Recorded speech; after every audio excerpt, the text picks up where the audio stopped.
nos parents ne nous comprennent pas. Là où le cinéma était la norme il y a 50 ans avec la télé, nous, on regarde nos vidéos découpées minute par minute sur TikTok ou Instagram. On fait des trends chelous, on sort en soirée techno, on sort moins et on joue aux jeux vidéo toute la journée pour certains. Je ne cible personne de l'équipe, bien sûr. Bref, toute génération trouve que celle d'après déraille jusqu'à ce que l'âge de raison soit atteint, évidemment. Même moi, par moment, j'essaie de m'efforcer à comprendre les 2010 dans leur délire, mais c'est déjà trop loin. En réalité, je suis déjà largué.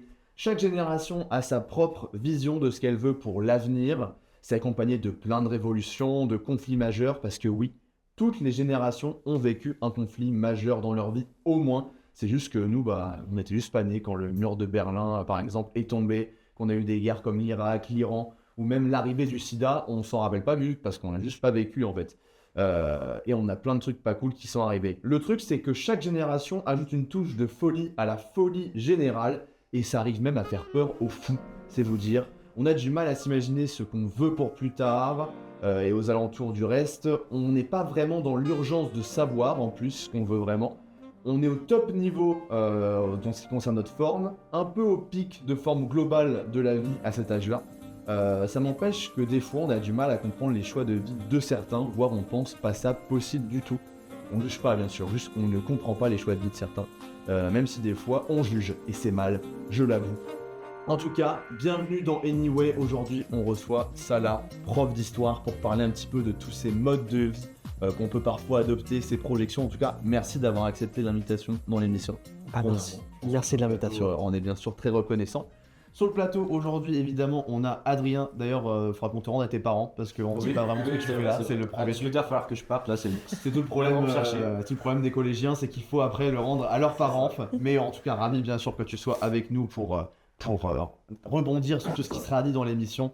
Et puis bien sûr, on a toujours notre meilleur journaliste qu'on a volé à... Il me semble que là, RMC t'a proposé quelque chose la semaine dernière ou un truc comme ça. Tout à fait, BFM TV également, mais bon, Anyway reste mon émission de cœur. Franchement, c'est plusieurs offres par semaine et elle reste avec nous. Et c'est ça qui est beau. Non, dans l'introduction, je suis resté soft. J'ai pas non plus taclé les générations et les différents choix de vie trop fort. Mais si j'avais voulu vraiment être clivant et vraiment opposer tout le monde, je vous aurais sûrement dit ça. Bonjour, bienvenue, je suis Julien, la première personne qui va vous offrir une interaction réellement intéressante dans cette émission. On fait appel à moi aujourd'hui car la jeunesse est perdue et il faut la remettre sur les bonnes roues. Bon, à savoir pourquoi on m'a confié cette tâche alors que je suis un mec qui fait une sortie de route à chaque fois qu'il ouvre la bouche. Réussir de nos jours, c'est dur. Et par extension, quand c'est dur, il y a des petits malins qui essayent de trouver la voie de la facilité. J'ai su nommer les gens qui investissent dans le Bitcoin. Ces gars-là, c'est vraiment ma kryptonite. Là, on va me dire, oui, Julien, il y a déjà eu plein de blagues sur les mecs qui investissent. Fais un effort. Et cet effort, je l'ai fait. J'ai vu des choses que je ne voulais pas voir. Des posts LinkedIn écrits avec ChatGPT pour de la motivation. Des soirées BD où j'entendais, si seulement je pouvais investir dans Apple, je les remettrais sur le droit chemin. Et ce fut le drame. Après mon dernier vodka pomme, j'ai commencé à me transformer, tellement transformé que j'ai créé ma propre formation en crypto, dont je vais tout de suite vous faire la pub. Thomas Musique, s'il te plaît. Attendez, on m'appelle. Oui, allô ? D'accord, on fait ça. Je viens de quadrupler mon salaire. Toi aussi, si tu veux recevoir ce genre d'appel, jeune étudiant, jeune entrepreneur, tu dois me donner 5 minutes. Pour être très riche. Après tout, tout le monde veut être riche. Et 5 minutes, c'est quoi dans une vie ? C'est pas grand chose. Là, on est déjà à 4 minutes. Oui, c'est à toi que je parle. À qui d'autre, de toute façon ? Moi, je ne parle que de réussite et c'est des winners que je vois devant moi. T'es encore là ? Bien. Ça veut dire que t'as décidé de gagner de l'argent et de devenir très riche pour cesser d'être un gros pauvre. Commence par sortir de ton lit et jette-moi tous ces t-shirts de comics.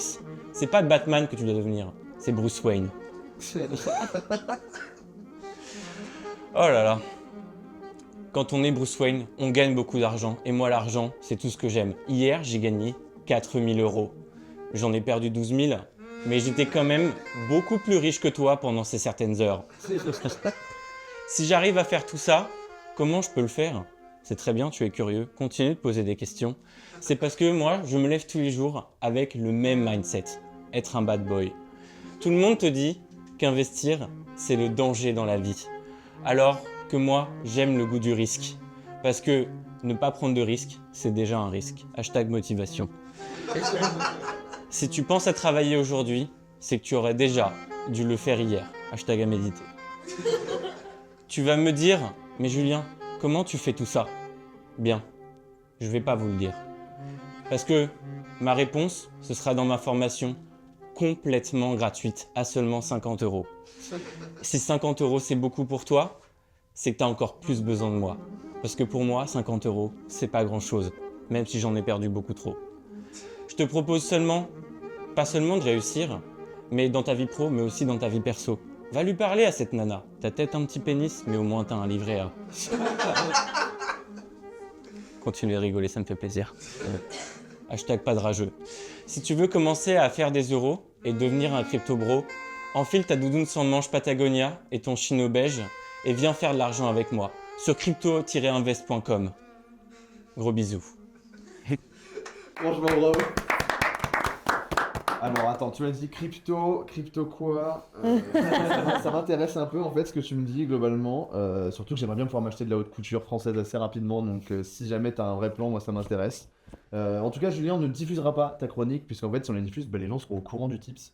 Ah, C'est oui. cool, parce que du coup, ça veut dire que toutes les gens sur le plateau n'ont plus du tout la possibilité d'investir et de faire de l'argent. Sur le plateau, ça m'intéresse vraiment. Est-ce que quelqu'un a déjà placé de l'argent dans une crypto-monnaie? Juste savoir si c'était déjà arrivé. Ah, moi non. Non, jamais. Je suis arrivé trop tard. Trop tard, pourquoi? Parce que c'est le message t'a pas touché ou Non, en fait, j'ai l'impression que. Tu sais, la crypto, il y a toujours ce truc de ah putain, si j'avais fait ça il y a 10 ans, machin, si j'avais acheté du bitcoin il y a 10 ans, etc. Et puis j'ai l'impression en fait que maintenant c'est mort, quoi. Ouais, c'est Ouais. vrai, c'est plus un truc qui était très branché à une certaine époque. C'est ça. Il fallait prendre un train un peu en Exactement, route, et ouais, c'est ouais, pas ouais. vraiment le cas C'est ça. complètement. Mais en même temps, hein, personne ne sait vraiment comment ça marche. C'est un peu le truc de ce que dit Julien. C'est Ouais, c'est Oui. ça. Complètement. Ouais. T'as Alors, déjà essayé? moi, non, faut pas te demander. Petit collégien, as-tu essayé de mettre dans la crypto? Alors là, jamais, non, moi c'est plus. Mais il n'a pas de carte bancaire en fait. Moi là, c'est plus le business, investir dans la carte Pokémon, donc tu vois, c'est pas le même délire. Ah oui. Non mais après voilà, on va en parler tiens des modes de Des vie modes. et des choix un peu chelous de la génération. Donc là, investir dans les cartes Pokémon pour. C'est ça. Ouais, bah c'est clairement la dernière tendance. D'ailleurs, je sais pas si vous connaissez le nouveau jeu qui est sorti. Et en fait, juste, tu collectionnes des cartes Pokémon, mais en virtuel. Oh, Pas dans ah la- oui, Pokémon j'ai vu TCG, ça. bien Ah, sûr, bien sûr. ah, On fera à la fin de l'émission une petite comparation des meilleurs decks de l'équipe. En tout cas, on a la chance donc d'avoir un prof d'histoire sur le plateau et bien sûr, on t'en remercie de nouveau. Sylvie, on espère que tu vas pouvoir nous éclairer concrètement. Est-ce qu'on est complètement starbé ou est-ce qu'on vit de manière bizarre depuis la nuit des temps? C'est l'interview signée Sybille. Du coup, moi je suis ravie qu'on te reçoive aujourd'hui. En plus, moi j'ai adoré tous mes profs d'histoire. Mais déjà, petite question, est-ce que tu serais prêt à troquer tes élèves contre les cours de crypto de Julien ou pas? À troquer mes élèves contre les cours de crypto de Julien, je suis prêt à tout pour les cours de Ok. Du coup, c'est sympa pour eux. Mais donc comme tu l'as vu, on va parler aujourd'hui des modes de vie particuliers et de la projection de vie. Toi, pour te présenter rapidement, tu es prof d'histoire géo et tu es aussi, si je ne me trompe pas, référent culturel, c'est ça? C'est ça, ouais. Exactement. Est-ce que tu peux nous expliquer, toi, du coup, quel est ton quotidien en tant que, par rapport à ces deux professions, ces deux modes de vie, et en quoi ça peut être décalé par rapport à, par exemple, le mode de vie de Thomas ou le mien? Oui, en fait, je suis professeur d'histoire-géographie dans un collège à Saint-Denis. Et là, à l'intérieur de ce collège, il y a un internat. Et je suis référent culturel de cet internat. Donc, je m'occupe des activités culturelles des internes. Ce qui est un rôle un petit peu différent du rôle d'enseignant, puisque c'est un rôle, comment dire, une partie de mon métier qui est plus basée sur la notion de projet, où je Mhm. travaille sur l'année. Tu les sur des- accompagnes sur des projets culturels? Ouais, c'est ça, exactement, ouais, exactement. Ce qui change, je parlais quand même de mon cœur de métier qui est enseignant. Mhm. Ce qui change quand on est enseignant, je dirais que c'est vraiment la question du rythme de travail par rapport à un travail classique, on va dire. Enseignant, c'est un métier très étrange en fait. Parce que déjà, pour commencer, on n'est pas 35 heures au bureau, contrairement à un métier classique, on va dire. Donc c'est vrai que moi quand je finis à 17h30 c'est vraiment le bout du bout du bout.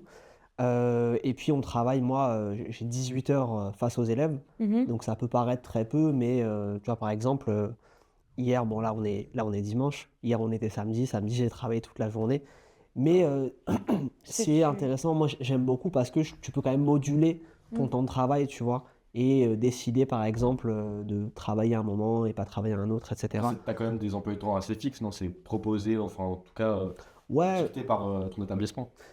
oui, oui, les emplois du temps ils sont dictés par l'établissement, mais ce qui est fixe, c'est les 18 heures que je passe devant élèves, D'accord, tu ouais. vois. Mm. Ce qui me laisse des demi-journées, ce qui me laisse, tu C'est vois, ça. par exemple, moi le vendredi je travaille pas, tu vois. Ah, ok. Donc, et Tu ça, préfères te concentrer du coup samedi, au moins là tu. ouais, voilà, mais quand je dis le vendredi je travaille pas, je veux dire le vendredi je suis pas face aux élèves, tu vois. Ok. J'ai un jour off, tu vois.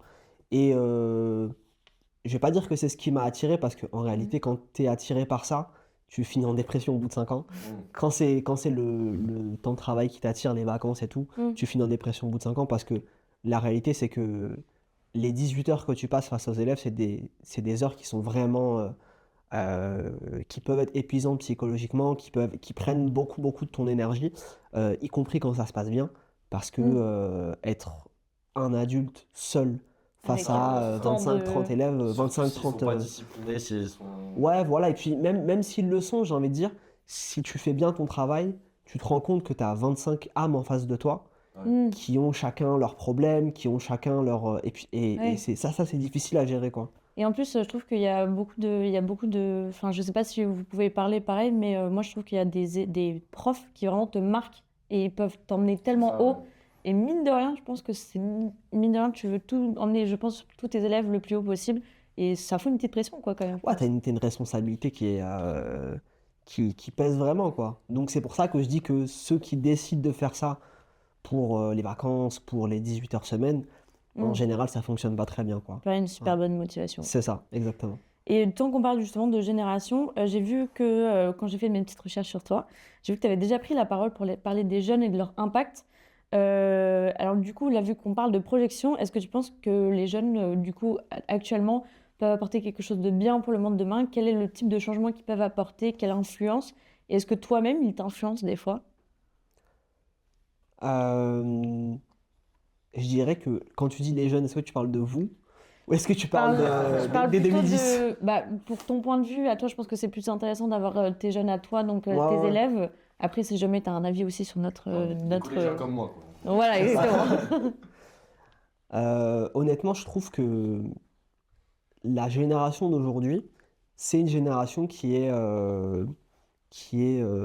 critiquée et à mon sens, elle est critiquée en partie parce qu'elle est incomprise. Mm. Je dirais que la vraie différence avec ma génération, si on prend l'exemple de ce qui est arrivé, parce que moi j'ai connu quand j'étais, c'est arrivé à la fin du collège, les réseaux sociaux. Et la vraie différence, c'est que nous, on a été sur les réseaux sociaux en tant que consommateurs. Et là, vous êtes de plus en plus Créateur, producteur de ouais. contenu. Alors, quand on dit créateur de contenu, on pense forcément aux influenceurs, etc. Mais en réalité, moi, je vois mes élèves qui font qui font des trends, des machins, des Mm. trucs et tout. Je me dis, ça a l'air, en fait, du point de vue d'un adulte, ça a l'air hyper... ouais, c'est ça. On comprend pas, on se dit, ah, ils sont stupides, etc. Mais mine de rien, ils inventent des codes, ils se les approprient, ils se les réapproprient, ils les changent, etc. Et tout ça, cette notion de création, je trouve elle est poussée par comment dire, des outils qui sont que les jeunes arrivent de plus en plus. C'est ça, que les jeunes arrivent de plus en plus facilement à s'approprier. Mais je trouve que ça donne quelque chose d'assez fascinant qui fait que, au final, ouais, c'est une génération qui peut être inspirante. Alors, forcément, il y a des travers à tout ça, et moi, Ouais, bien sûr. je les reconnais aussi. Mais Et tu je dois trouve, en être témoin un je trouve, peu, que- d'ailleurs. ouais, bien sûr, bien sûr. Mais je trouve qu'on les jette sous le bus un peu trop facilement. Voilà. Un avenir, yes. Yes. On aurait tous un avenir si on avait un prof exceptionnel comme toi, bien sûr. Et d'ailleurs, autre fait que j'ai trouvé super intéressant chez toi, parce qu'on a eu l'occasion très vite fait d'échanger par mail avant l'émission, tu as dit que dans ton mode de vie, ton mode de vie était marqué par le fait que tu voulais apporter quelque chose de positif au bien commun. Est-ce que tu as des exemples d'actions concrètes que tu mets en place, du coup, justement, au quotidien pour apporter du positif? Ouais, c'était du blabla, hein. Ok, c'est une fraude. Non, je dirais qu'au quotidien, c'est pas vraiment des actions concrètes, mais je trouve que le métier d'enseignant, comme j'ai dit, c'est un métier qui porte une responsabilité. Quand on est enseignant, on porte une responsabilité qui est énorme. Et je trouve que cette responsabilité, elle est fortement liée à la question de la confiance en soi que les élèves ont. C'est-à-dire qu'on a des élèves qui sont... Moi, je trouve qu'on a des élèves qui, pour beaucoup, feignent une forme de confiance, mais qui, quand tu creuses un petit peu, en réalité, ont plein Des petites blessures. de petites blessures, c'est ça, de peur, d'insécurité, etc., qui C'est sont un masque, liées... quoi, qui nous protège et nous donne un peu une apparence, quoi. Ouais, voilà, c'est ça. En fait, c'est des blessures qui sont liées notamment à la maîtrise des savoirs, c'est des trucs un petit peu bêtes, mais à l'orthographe, à la maîtrise du langage, etc. Et je trouve que en tant que professeur, surtout en tant que professeur d'histoire géo, donc matière littéraire, le fait de leur donner confiance au quotidien, moi, c'est ça que j'essaie Quand je dis que j'essaye Tu vois de... aussi un rôle à jouer dedans. C'est ça. C'est ça, tu vois. C'est-à-dire que, certes, je suis là pour... l'institution me donne m'oblige à sanctionner des savoirs, à dire, lui, il mérite 17 sur 20, lui, il mérite 10, lui, il mérite 5. Ouais. Moi, mon rôle, c'est aussi de dire, la note que je vais vous donner, elle ne vous représente pas. C'est ça. Ah oui, ça, Tu c'est as super eu 5 important, sur je 20, trouve. mais tu n'es pas 5 sur 20. C'est un peu bête, mais c'est un travail que j'essaye de faire et que beaucoup d'enseignants essaient de faire pour justement faire en sorte que l'école ne soit pas un broyeur, en fait. C'est ça. Voilà. Qui se juge constamment, en fait, un peu. Ouais, voilà, c'est ça. Après, il y a aussi le rôle, on va dire, des parents qui jouent aussi. Par exemple, il faut ramener une bonne note à la maison. Ça, je pense qu'on l'a toujours tous entendu. Et ça nous fout quand même une pression en tant qu'élève. Ça, pour moi, c'est catastrophique. C'est vraiment délétère, Ah quoi. ouais. Je me dis, moi, du coup, ça fait quelques années que je suis enseignant, donc quelques années que je reçois des parents en réunion parents-prof. Et à des moments, il faut les... Ouais, c'est ça. Ah, mais il faut les calmer. Tu te dis, putain, mais tu m'étonnes que la gamine, elle soit comme ça quand elle attend sa note. Parce que les parents, ils sont... Puis en plus, maintenant, il y a Pronote. Oui. Tu vois, nous euh, avant, tu découvrais le bulletin au dernier moment, tu le maintenant- cachais, c'était fini. Là, maintenant, en direct live, ils sont là, ah, t'as eu 6, machin, Ouais. il y a la moyenne en direct et tout. Enfin, c'est la folie, quoi. Qui analyse le truc. Ouais, c'est ça. Non, c'est la folie. Et donc, il faut dire aux parents que une mauvaise note, c'est pas grave, que ce qui compte, c'est les progrès de son enfant en tant qu'élève, mais aussi en tant qu'être humain. Est-ce que, tu vois, moi, j'ai des élèves qui progressent pas forcément de manière fulgurante en termes de moyenne, mais tu vois la maturité qu'ils prennent, Ouais. tu vois l'humanité qu'ils sont en train de prendre, comment dire, leur personnalité qui est en train de se créer. Tu te dis, putain, j'ai un être humain qui a de l'empathie, qui... Oui, tu il y a vois, d'autres et ça, qualités humaines. C'est ça. Manière et tout. C'est ça. Et c'est sur ça qu'il faut se concentrer, enfin, à mon sens, quoi. J'ai très hâte que tes élèves voient cette interview et découvrent tous les bons sentiments et tous le bon mindset que tu as pour les emmener au plus haut. Et d'ailleurs, une autre manière dont ils vont peut-être, pour apprendre à mieux te connaître, j'ai un petit jeu pour terminer cette interview, donc c'est aussi valable sur le plateau. En gros, vu qu'on parle de choix de vie et du coup potentiellement de vie chelou, je vais vous poser deux propositions à chaque fois et vous devez choisir ce que vous préférez entre les deux. Donc pour vous donner un petit exemple très simple, vous préférez quoi entre ne manger plus que du sucré ou plus que du salé? Oh là là. Ça, c'est facile pour moi. Moi, je dirais salé. Parce que quand même, l'autre, t'as le diabète. Salé, c'est pas- salé de Ouais. Bon, après, c'est pas ouf non plus, hein. Mais Oui, c'est oui. sûr mais que- salé quand Ah même. bah le Nutella. En des fait, fois, si ça je peut choisis manquer. plaisir, moi, je prends sucré. Si je choisis Survie, survie, c'est ça. Ok, deuxième proposition. Alors là, vous allez devoir un peu vous projeter, mais toi, normalement, tu sais de quoi tu parles. Vous préférez corriger des copies bien écrites, mais sans fin, ou expliquer la même leçon à un élève distrait, mais pendant des heures? Waouh. Mais j'ai des copies sans fin. À l'infini, tu mets des... Ouais, vraiment, il y a une espèce de boucle temporelle. Une copie double max et dans un 4. Et surtout, il écrit super mal. Surtout, vraiment, il écrit super mal, genre c'est des pattes de mouche. Ah, mais j'ai tellement une écriture pourrie que moi ça me. Oui, moi aussi.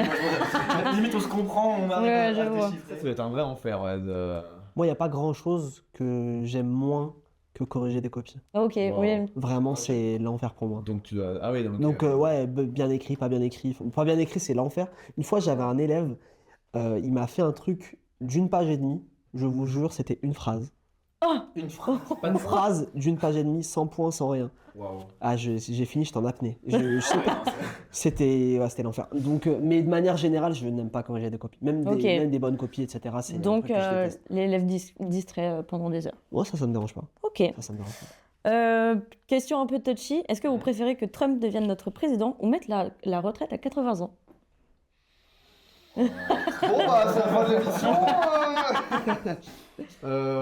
Franchement, la retraite, 80 ans, c'est quoi au pire? Ouais, c'est quoi 80 ans? Au pire, on fait des Après, retraites jusqu'à 80 piges et voilà quoi. Si notre métier est dans notre passion, moi, dans l'idée, le faire le plus longtemps possible, même si ça peut être crevant au bout d'un moment d'être devant des élèves ou alors d'être sur ce plateau. 80 ans dans des Podcast à élèves, l'EHPAD, ça passe aussi, mais ça. Tu dois faire ça toute ta vie Faire ça toute ma vie, ouais. Ouais. Mais pas jusqu'à 80. Au bout d'un moment, on en a marre, quoi. Là, depuis tout à l'heure, je réfléchis, je me dis, en vrai de vrai, est-ce que, c'est une vraie question de prof d'histoire, est-ce que Trump président, c'est donc du coup Trump président avec la constitution de la 5ème République? ah, oula, oui, j'avoue, c'est très... Parce que si c'est maintenant, si c'est Ah ouais, non, mais là, maintenant. on s'est fait avoir, là, on tu vois, s'est si fait c'est avoir. Trump qui remplace Macron maintenant, en vrai, je pense qu'il peut pas faire tant de mal que ça. Donc Ok. moi, je prends Trump. Très intéressant. Masterclass. C'était une piste de... l'analyse de prof d'histoire, de géopolitique. Exactement. Ah, il faut réfléchir. Et enfin, là c'est surtout pour toi, est-ce que tu préfères déjeuner avec ton collègue le plus chiant chaque jour de ta vie qui te fera la même blague pendant des heures tout en mangeant sa choucroute dégueu, la bouche ouverte, ou refaire une émission Anyway avec nous? C'est compliqué. Grosse comme question. dilemme. En fait, vraiment, je préfère la choucroute du coup. Ah, avec vous, pas évidemment. Ah, Évidemment. merci, ça fait Surtout plaisir. qu'il y a eu un petit sourire en mode, il a tout de suite pensé à quelqu'un. Mais c'est pas grave, on ne veut C'est pas vrai, savoir c'est son nom. En tout Balle cas, perdu à Monsieur Joubert. le prof de physique chimie qui te fait des TP à côté, t'entends plus rien, bref, c'est un enfer. En tout cas, un grand merci Sybille pour tes questions, merci Salah bien sûr, parce que les réponses sont Gucci pareil, donc franchement c'est parfait. J'espère par contre que t'es sincère sur le fait de revenir dans l'émission, parce que sinon franchement, Ah, avec grand ouais, plaisir. même si t'as jeté toute ta classe sous le bus quand même au début, donc chez nous c'était mieux, mais donc je le prends comme quelque chose d'assez cool. Ça vous inspirait quoi tout ça niveau projection de vie, parce qu'en plus de ça, en plus je sais que t'es prof d'histoire, créé un parcours particulier, tu nous as dit après que tu voulais peut-être le faire toute ta vie. Je sais pas, Adrien. Est-ce que moi, du coup, est-ce que tu dis plutôt dans le sens, est-ce que je serais prêt à faire un métier toute ma vie Ouais, et puis même pourquoi pas prof, tu vois, par exemple. à prof, car tu sais que je me suis dit peut-être que plus tard, comme je sais pas encore ce que je veux faire là pour l'instant, mais je pense que plus tard, ouais, ça me tenterait bien l'éducation, essayer au moins d'enseigner voilà, aux élèves. Dans quelle matière? Alors, j'aime beaucoup l'histoire. Ouais. Et un Franchement, contact, c'est ça la magie de LinkedIn. Je sais pas encore, mais c'est vrai que l'histoire c'était une de mes matières préférées, donc écoute, peut-être Pourquoi un pas. hasard des choses fera que. Et en même temps, c'est vrai que expérience personnelle, je suis animateur en colo l'été, donc Oh, wow. j'ai l'occasion de côtoyer les générations que tu vois en classe. Et c'est vrai que je sais pas comment ça se passe et tout ça, parce que je pense que c'est un monde qui est complètement différent. Mais il faut quand même avoir une certaine patience, je trouve. Il faut vraiment être. Autant moi, sur 15 jours, je me dis, bon, à la fin des 15 jours, si Ouais, il y a le tu feu les au reverras bâtiment à la plus. fin, Je les vois plus. c'est pas grave. Les assurances et tout ça. Autant toi, c'est sur l'année où il faut Ouais. gérer une voire plusieurs classes. C'est quand même quelque chose de particulier et de. Ouais, surtout que en fait, les élèves, ils ont pas du tout, mais pas du tout, le même comportement selon le milieu dans lequel ils sont. Mm. On a des élèves, par exemple, où on croise une fois, je me souviens, j'avais croisé l'entraîneur de foot d'un élève, Oh, ok. et puis il m'a dit, et c'était un élève qui était vraiment, waouh. Un super. Non, non. Là, il doit être au lycée, je pense. Et je l'avais en 5e et c'était l'enfer, quoi. Oh, Enfin, wow. je l'aimais beaucoup, mais il était intenable, quoi. Ah bah. Et en fait, au foot, c'était un soldat. Genre vraiment, c'était Ok. impressionnant, tu vois. Et c'est ça qui est marrant, c'est de voir les enfants avec d'autres adultes, les enfants avec les parents. Les réunions Ouais. parents-prof, c'est vraiment... Les réunions parents-prof, les deux sont... J'ai vu les deux, moi, tu vois. J'ai vu des élèves qui étaient hyper irrespectueux avec leurs parents et qui respectaient les profs de fou. C'est C'est bizarre. c'est très, très étrange, ouais, c'est très étrange. Et puis, le truc que tu vois le plus souvent, c'est des élèves qui font un peu les fous quand ils sont avec Leurs parents. leurs camarades. Ah oui, leurs camarades. Et puis, quand ils sont en Avec réunion les parents, parents-prof, ils se d'accord. là, Alors là, c'est quand tu disais, il y a c'est ça. l'influence des adultes. Ouais, c'est ça. mais en tout cas, super intéressant, je trouve, sur le point de vue de ce qu'on en a appris. On a une chance dans cette émission, comme on en a discuté avant en backstage, il y a une chronique qui rend le silence au plateau, qui rend un silence de curiosité autour d'un storytelling. On a Virginie qui nous raconte voilà, une histoire par émission. En l'occurrence, là, on va parler forcément de mode de vie, de projection de vie. Et c'est l'heure de la chronique qui fait taire le plateau tout entier pendant 5 minutes. Virginie, on t'écoute. Laissez-moi vous parler de Anna. Anna, c'est le genre de femme qui rêve de vivre sa best life à Marbella, sans pression, tout en étant libre de ses choix, détendue, vous savez. Mais Anna, comme beaucoup d'entre nous, elle s'est heurtée à un mur. Le système, ce fameux système qui vous colle une étiquette à la peau, souvent saturée et surtout chargée en standards. Car, bien évidemment, pour le système, vous n'êtes jamais assez. Anna, elle a donc décidé de renoncer à l'indépendance, en choisissant l'alternance. Dans un grand groupe, mais bon, ça, c'est pas vraiment le plus important. Sauf qu'elle fait du 39 heures par semaine. Vous savez, avec ses cours à côté, elle ressent une pression constante. Elle est toujours sous pression, en stress. Et malgré tout ça, devinez quoi? Elle n'a pas le droit de bénéficier de télétravail. Vous allez me dire, mais pourquoi? Mais parce qu'elle est juste qu'une simple alternante. Pendant que ses collègues profitent de 2 jours de télétravail par semaine, Anna, elle, devait rester là à tout encaisser, comme ça, en ne disant rien. Mais Anna, ce qu'ils n'ont pas compris, c'est qu'elle fait partie de la Gen Z. Elle n'est pas du genre à rester là, silencieuse, à rien dire, à tout encaisser. Ok? Un jour, elle a décidé de prendre son courage à 2 mains et de confronter la RH. En lui demandant, mais pourquoi est-ce que je travaille autant, avec autant de responsabilités, mais sans avoir les mêmes droits que mes collègues? Et surtout, à quel moment est-ce que ma santé mentale sera-t-elle prise en compte?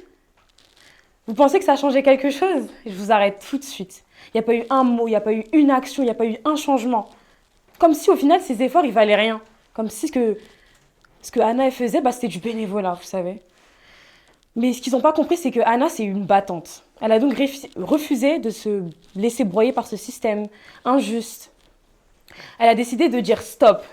Stop à l'exploitation déguisée. Stop à ce mépris trop souvent normalisé. Stop aussi à cette idée qu'elle s'était faite d'elle-même en se disant, bon, je mérite que ça. Parce que vous savez, Anna, elle est jeune, elle n'a pas confiance en elle. Elle s'est dit, bon, j'ai pas le bon statut, je dois me contenter de ça. Mais pas du tout. Et je peux vous assurer qu'à ce jour-là, Anna, elle a choisi la liberté en quittant cette entreprise, en décidant de tracer son propre chemin. Elle a tout simplement décidé de choisir l'entrepreneuriat. Alors oui, c'est vrai, l'entrepreneuriat, c'est pas la voie la plus évidente, la plus simple à choisir. Mais vous savez quoi? C'est ça, être de la Gen Z. C'est dire non à l'injustice, non à l'exploitation. C'est refuser de sacrifier sa propre dignité. Pourquoi? Pour un système figé qui est même pas prêt à changer en plus. Elle a tout simplement décidé de poursuivre sa propre liberté. Et vous savez, c'est ça. C'est poursuivre sa propre liberté coûte que coûte. Mais sérieusement, combien est-ce que d'Anna parmi nous continuera à frapper du poing sur la table avant que ce système change, en fait? On ne se laisse pas bercer d'illusions parce qu'on sait que ce système n'est pas prêt à changer. En fin de compte, la génération Z, elle incarne un paradoxe fascinant, incomprise par certains, mais pleinement consciente des failles du système, qu'elle cherche à transformer coûte que coûte. Parfois, c'est un peu trop méprisant, mais bon, vous savez, elle est comme ça. Elle a compris qu'il faut choisir entre vivre avec des regrets ou mourir sans. Un choix qui trace la ligne directrice de notre propre existence. Cependant, n'oublions jamais que la liberté, aussi belle que soit-elle, reste un concept abstrait, libre à chacun d'en faire sa propre définition. Ainsi, avançons avec audace, prêts à marquer notre temps et notre génération surtout. Bravo Virginie qui peut nous rejoindre du coup. Elle en parlait au final dans sa chronique, et c'est ce que tu disais aussi. en tant que prof, vous avez des horaires différents. Là, dans l'histoire, Anna, elle travaille 39 heures. Il y a tout ça aussi, le côté générationnel d'une génération qui a envie de changer des codes qui paraissent un petit peu, comment dire, désuets, qui sont peut-être plus au goût du jour, et surtout aussi une volonté de s'imposer parmi des pairs qui nous voient un peu comme, par moments, un peu moins importants que d'autres salariés dans des entreprises, par exemple. C'est vrai que je dirais que c'est une aspiration qui est tout à fait légitime. Et en réalité, c'est une aspiration qui date un petit peu, hein, parce que quand on pense, je vais faire un peu une prof d'histoire, mais quand on pense au combat des ouvriers, au début du XXe siècle, au XIXe siècle, pour la baisse du temps de travail, le fait d'avoir l'aspiration au temps libre, en fait, c'est ça, en partie. L'aspiration au temps libre, à la liberté, là, pour le coup, c'est une liberté financière, c'est la question de la hiérarchie qui est hyper importante, etc. C'est une aspiration qui anime les travailleurs depuis très très longtemps. Simplement, vous, elle vous anime d'une manière un peu différente, qui est salutaire d'une part, parce que vous laissez pas faire, mais d'autre part, je dirais que on a quand même perdu en grande partie la question de la lutte collective. Tu vois, le fait que les syndicats, c'est un corps un corps intermédiaire qui s'est très largement affaibli. Le fait que les manifestations, toutes ces luttes collectives à l'intérieur des entreprises, je dirais pas qu'elles n'existent plus parce qu'il y a quand même des belles victoires qu'on doit encore célébrer, mais c'est des choses qui disparaissent petit à petit. Ça, c'est un petit peu dommage, je trouve. Voilà. Ouais, c'est clair que la question du syndicat, on voit clairement le truc au final, c'était vraiment affaibli dans les dernières années. C'est peut-être quelque chose aussi qui aidait le fait de défendre les droits de chaque personne. Ouais, bien sûr. Et puis le syndicat, comment dire, c'est le symbole, on va dire, de la lutte collective, c'est le symbole de l'entraide, etc. Enfin, ça l'était. Et je dirais que maintenant, l'entraide, elle existe encore, hein, donc, heureusement, mais elle existe autrement, on va dire. Ouais, c'est ça. Ok. Comment est-ce que vous voyez ça, la question je sais pas, la place des syndicats, la place même pas des syndicats, parce que le syndicalisme, c'est une forme de lutte et c'est une forme de soutien, d'entraide, mais la place du collectif tu vois, tu parlais de l'histoire d'Anna. Au final, Anna, elle essaye de s'en sortir et elle essaye de faire valoir ses droits, mais elle se bat contre un système, mais au final, dans ton histoire, elle est quand même un peu seule, C'est ça. tu vois. Est-ce que ça, vous le ressentez ou pas Au travers de quoi? Ça va plutôt de. Enfin, vu que nous, on est encore. Toi, t'as 14 ans, toi. Oui, c'est ça. Moi, c'est très vite pas, donc. Non, c'est non, ça, mais- ça, La CPE l'a beaucoup traumatisé. D'ailleurs, j'en profite pour dire que oui, le plateau a changé puisque Sybille s'est transformée. Voilà, tu es devenu et évolué. Voilà, pour parler à Adrien, ma Pokémon. Maintenant, tu es Linel. Voilà. C'est ça. Alors, est-ce que tu es mieux ou pas On verra bien, on verra. Écoute, On verra c'est- bien ce c'est que l'avenir la nous chronique réserve. Julien aussi qui nous a rejoint sur le plateau et puis donc Virginie qui vient de sa chronique. Mais du coup, sur l'esprit, est-ce qu'on se sent seul Ouais, est-ce que ça t'évoque quand même quelque chose Alors, je pense qu'il y a aussi une autre dimension. On a aussi ce qu'on appelle les réseaux sociaux, qui du coup apportent cette dimension de collectivité. Je pense notamment à certains droits ou certains combats que les étudiants mènent. Tout passe par les réseaux sociaux, tout passe par un petit QR code que tu flashes pour signer la pétition. Et je pense que le syndicat en soi, il est là. Cet esprit syndicaliste, si je peux dire, Ouais. est toujours présent, mais via une autre forme. Et Ouais. les réseaux sociaux, je pense que ça permet aussi parfois de se sentir accompagné et que c'est une bonne façon de Comment il s'appelle combattre. Ça me rappelle, comment il s'appelle le gars là, Mazdak ou je sais pas là. Ah Mais en vrai, mais en vrai, c'est trop bien parce que Voilà, du coup, c'est t'as des gars. Il y a une meuf aussi qui parle de droit du travail très souvent, je sais plus comment elle s'appelle, mais y a c'est pas vrai. de créateur de contenu qui Ouais, fait ouais, sur mais ça. ça, c'est C'est super. ça. Ça, c'est super parce que du coup, il y a peut-être moins de force à l'intérieur de ton entreprise, mais tu trouves quand même ailleurs. C'est ça. Ça revient un peu sur ce que tu avais dit sur les syndicats. En fait, finalement, on est tous rassemblés, mais d'une manière différente. Je vous sens déjà parti dans un débat extrêmement intéressant et qu'on va donc poursuivre dans les règles de l'art puisque Linel est ici pour mener un débat entre nous et pour parler un petit peu de ce qu'on vient de se dire. Globalement, à la télévision, on recherche soit un gagnant, soit de la baston. Chez Anyway, notre débat, il construit une nuance, et c'est clairement ce que va essayer de faire Lina. dans son C'est débat. ça, et on va commencer par le fameux Marina passe et tu t'écartes, Marina domine et tu t'inclines. Et si tu ne vois pas, c'est que tu es aveugle. Alors on a tous déjà entendu les fameuses phrases du style les jeunes sont superficiels, etc. Et des fois je me dis, mais pourquoi pas être cette Marina-là? Pourquoi pas avoir cette fameuse projection de vie et ce mode de vie what the fuck? Alors c'est vrai que nous, notre génération, on a quand même grandi en voyant nos parents, nos grands-parents se tuer à la tâche, au travail notamment, le salaire qui ne suit pas forcément, la retraite qui s'éloigne de plus en plus. On estime qu'il y a quand même un salarié sur deux qui n'est pas reconnu à sa juste valeur. Donc là, je vais vous poser une question comme ça. Si on regarde ces chiffres-là, en fait, le vrai what the fuck, ce ne serait pas le métro boulot dodo au final. Vous êtes de nous mindfuck, du coup, c'est quoi dans ce système? C'est ça. T'as des choses à dire, vas-y, balance. Après, moi, je pense quand même que c'est toutes les histoires de nuances. Donc, peut-être qu'il y en a certains qui se retrouveront et qui apprécieront le métro boulot dodo, comme tu as dit. Mais c'est sûr que, ouais, de plus en plus, on retrouve un peu des modes de vie what the fuck qui sont totalement en inadéquation, on va dire, avec la société actuelle. Ouais, mais du coup, ce serait quoi ton what the fuck? Parce que moi, personnellement, le what the fuck, c'est, désolé de te couper, Ouais, vas-y. c'est vraiment avoir cette carrière-là où tu t'acharnes au travail pour au final ne même pas pouvoir te payer, je sais pas moi, une serviette hygiénique à la fin du mois. Ça, pour moi, c'est un what the fuck qui est trop resté ancré. Et aussi, en même temps, ça peut être lié. Ça serait aussi, mais au final, le what the fuck, est-ce que ça serait pas juste la peur de la nouveauté? Je vois un peu le what the fuck comme le what's going on, tu vois. Qu'est-ce qui est en train de se passer? Je comprends pas. Et donc, j'ai l'impression qu'en fait, on utilise le mot what the fuck un peu pour diaboliser le nouveau, la nouveauté, tu vois. Donc, Salah, quel est ton what the fuck? Quel est mon what the fuck? Non, ouais, pour moi, le what the fuck, c'est un peu ce que tu disais, c'est... Enfin, plus que métro boulot dodo, c'est l'aliénation, en fait. C'est le fait d'être dans un système et de penser, et de ne penser que par ce système, et de ne penser qu'il n'y a que ce système. Encore une fois, comme tu l'as dit, pour moi, il n'y a pas de problème à aller au travail tous les jours. Moi, personnellement, bon, je prends pas le métro, mais je vais au travail tous les jours. Je suis très content, mais j'ai un recul critique sur ce que je fais. Et puis, je sais qu'il y a autre chose. Et je suis très heureux sur ce que, enfin, de ce que je fais. Autant, même si tu sais qu'il y a quelque chose, est-ce que ça te convient quand même, ta situation actuelle, quoi? Ouais, mais tu vois, moi, j'ai connu des gens, y compris dans mon métier, des enseignants.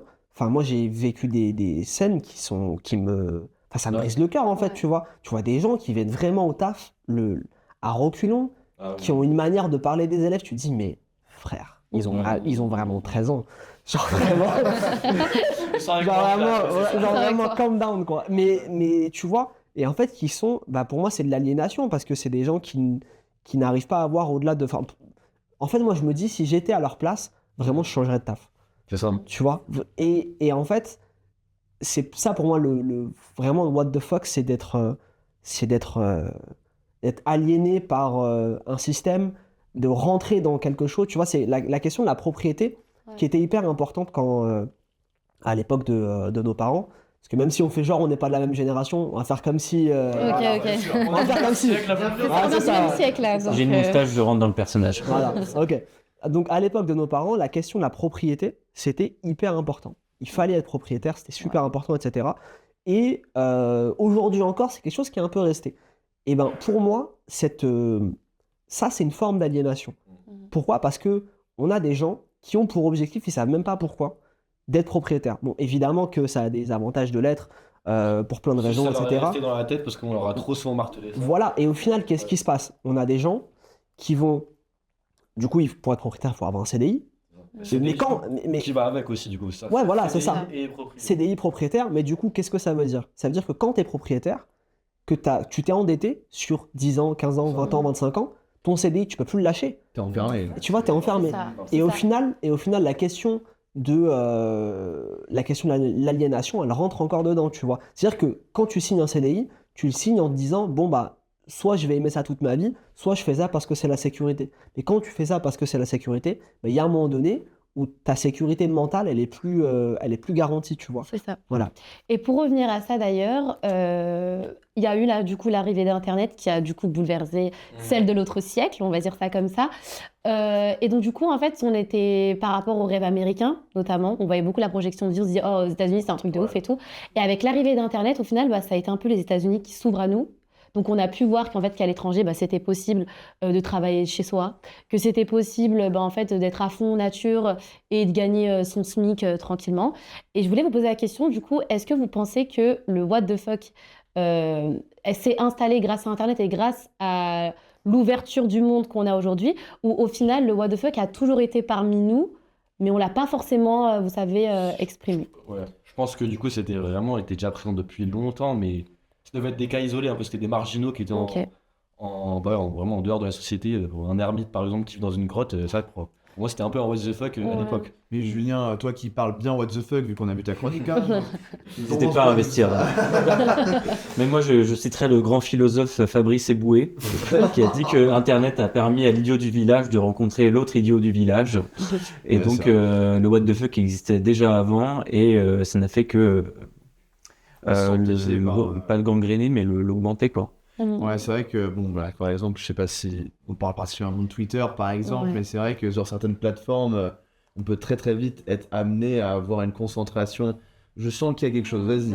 J'ai envie. Vas-y, elle est Vas-y. stimulée. Je disais que moi, je suis d'accord avec lui. Je pense que ça a toujours été ancré en nous. Cette indépendance, ce désir de pouvoir être libre de nos choix. Mais après, on a toujours grandi dans une société où il y avait nos parents. On les a toujours vus travailler, rester là. En fait, être forcé, parce qu'il y avait différentes raisons. Bien évidemment, ils devaient nous nourrir, payer le loyer, etc. Il y avait plein de responsabilités. Mais nous, on arrive à un moment de notre vie, on est de la Gen Z aussi, il ne faut pas l'oublier. On se dit, moi, je vois mes parents faire ça, mais je ne me vois pas faire ça. Ouais. Je ne me vois pas me tuer à la tâche, je ne vois pas me fatiguer comme ça, je ne me vois pas être exploitée, je ne me vois pas être méprisée pour un métier que je pourrais faire déjà selon mes choix, selon mes disponibilités et surtout mes passions. Si je travaille pour moi, je vais me donner à fond à 100%. Alors que si je travaille pour quelqu'un d'autre, ils vont me payer, je sais pas quoi, un SMIC et m'exploiter en plus.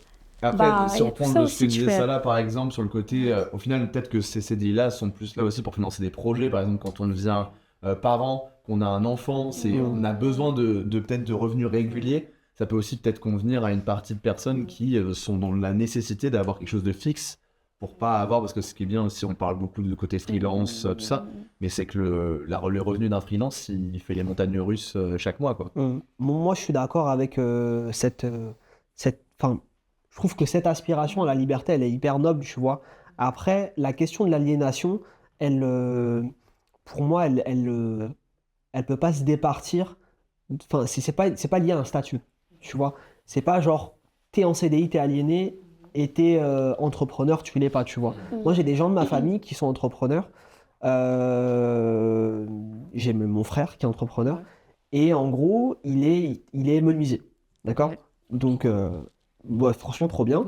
Et en fait, il a été entrepreneur parce que, pour ne rien vous cacher, il souffrait pas mal du racisme dans son métier, notamment avec ses collègues, etc. Et il s'est dit, bon, bah, j'en ai marre de travailler avec eux, je vais bosser tout seul, et puis au moins, j'aurai la liberté, etc. Donc la liberté, il a la liberté de choisir les chantiers qu'il a envie de choisir, etc. Simplement, quand il travaille pas, il n'a pas d'argent. Voilà. Et au final, au final, il est content de ce qu'il fait, il passe des très bonnes journées, etc. Simplement, quand il y a un problème, quand il tombe malade, bah, il va quand même au travail. Ouais, c'est ça. Tu vois, le CDI, ça apporte une certaine sécurité que t'as. Ouais, c'est ça, pas tu forcément vois. dans l'entrepreneuriat, quoi. Pas forcément, enfin, au-delà du CDI, même le salariat, tu vois. Ouais. Le salariat, ça apporte une sécurité que t'as pas, enfin, ou alors que t'as pas encore parce qu'il y a des véritables trous du point de vue législatif pour les entrepreneurs, tu vois. C'est-à-dire que t'as pas d'arrêt maladie quand t'es ça, quand t'es entrepreneur, ce qui est quand même assez dingue, tu vois. Mais écoutez, franchement, je pense qu'au moins, on aurait été nuancé. Parce que je l'ai fait Ouais. au début, parce que je voulais un truc où C'était le maître mot. on parle bien comme ça. Et du coup, Linel, tu auras quand même lancé un débat où on a réussi à partir un peu dans tous les sens et en défendant tout le monde. Ça qui est bien. Ça qui est bien à côté, on a Il y a été de tous tout. ultra solidaires. Donc, un grand merci d'avoir lancé ce débat-là. Salah, évidemment, merci beaucoup d'avoir répondu oui à l'appel d'Anyway, globalement, et surtout un appel que tu as renouvelé en direct à Sybille, donc globalement, on te rappellera incessamment sous peu, bien sûr. Avec plaisir. On remercie tout le plateau, Virginie, Julien, Adrien, Linel de nouveau, et puis Sybille qui a disparu, qui a évolué en Pokémon, bien sûr. On remercie toute l'équipe technique sans qui tout ça n'est pas possible en fait. Nous on s'amuse bien, voilà, globalement on s'est bien marré. Enfin, sur des sujets où c'est plus ou moins sérieux, mais nous on se marre bien et eux ils sont très occupés pendant l'émission, donc évidemment un grand merci à toute l'équipe. Évidemment, merci beaucoup de renouveler cette confiance, mais vous n'avez pas vraiment le choix dans la présentation de cette émission, puisque vous ne choisissez pas vraiment. Bref, c'est pas grave. On bosse très très dur pour vous proposer un prochain sujet très bientôt, et je vous dis à la prochaine. Merci à tous l'équipe. Ciao, ciao. Merci. Ciao.